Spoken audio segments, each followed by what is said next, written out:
आजकल cyber fraud इतना गंदे तरीके से हो रहा कि 83 ओल्ड के बूढ़े अंकल और उनके साथ की जो वाइफ है 79 ईयर्स के, दो लोग बूढ़े लोग हैं जिसके साथ 50 लाख का स्कैम हो गया। कर्नाटक का केस है ये साइबर क्राइम के अंदर, क्योंकि देखो अब यहाँ पे जो फ्रॉडस्टर्स है ना वो ऐसे लोगों को ज्यादा टारगेट कर रहे हैं। तो हुआ यूं कि ये दोनों को दिल्ली के क्राइम ब्रांच के कोई पुलिस ऑफिसर से ऐसा प्रिटेंड कर रहे थे साइबर फ्रॉडस्टर्स, और उनके साथ मतलब बातचीत कर रहे थे। और वो बातचीत के दौरान मतलब जो डिटेल है वो निकल के नहीं आया, मगर ये कॉमन इशू हो गया। लोग क्या कर रहे हैं, एक पुलिस के जैसा प्रिटेंड कर रहे हैं और अपने आप को ऐसा बता रहे कि वो मतलब एक पुलिस ऑफिशियल है और उनके ऊपर कुछ केस गिर गया। तो ऐसे तरीके का फ्रॉड करना शुरू कर रहे। यही चीज के अंदर कर्नाटक के दो कपल, जो बूढ़े कपल है 83 ईयर्स 79 ईयर्स, दो लोग भी इसके अंदर फंस गए और 50 लाख तक का स्कैम हो गया। अब ये स्कैम के बाद ना देखो बूढ़े लोग हैं, अब इनको ना कुछ समझ में आता नहीं, इसीलिए ये चीज की वजह से, ये सदमे की वजह से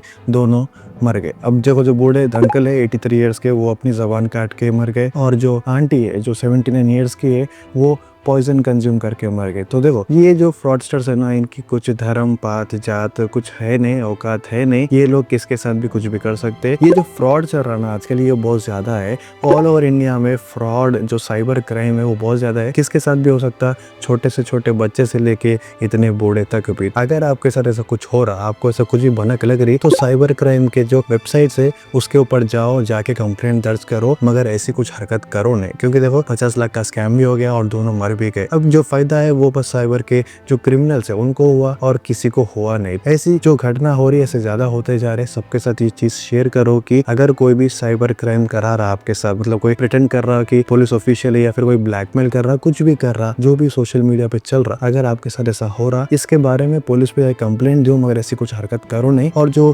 कंप्लेंट है वो कैसा देना, साइबर क्राइम के वेबसाइट्स रहते हैं वहां पे जाके देना, और देने के अलावा आपको रिटर्न कंप्लेंट भी पुलिस स्टेशन में जाके देना पड़ता। जो साइबर क्राइम का जो वेबसाइट रहता, वहाँ पे जब कंप्लेंट लिखते तो आपको एक टोकन नंबर देते। वो टोकन नंबर और जो एक आपका जो रिटर्न कंप्लेंट है वो अगर दिए तो इन्वेस्टिगेशन होती और शायद से पैसे रिट्रीव कर सकते। मगर अगर आप मर गए तो कुछ होने वाला है नहीं। अब ये नया किस्सा निकल के आया, अब इसके बारे में आपका क्या मानना है कमेंट करके बोलो, और अगर नए हैं सब्सक्राइब कर लो।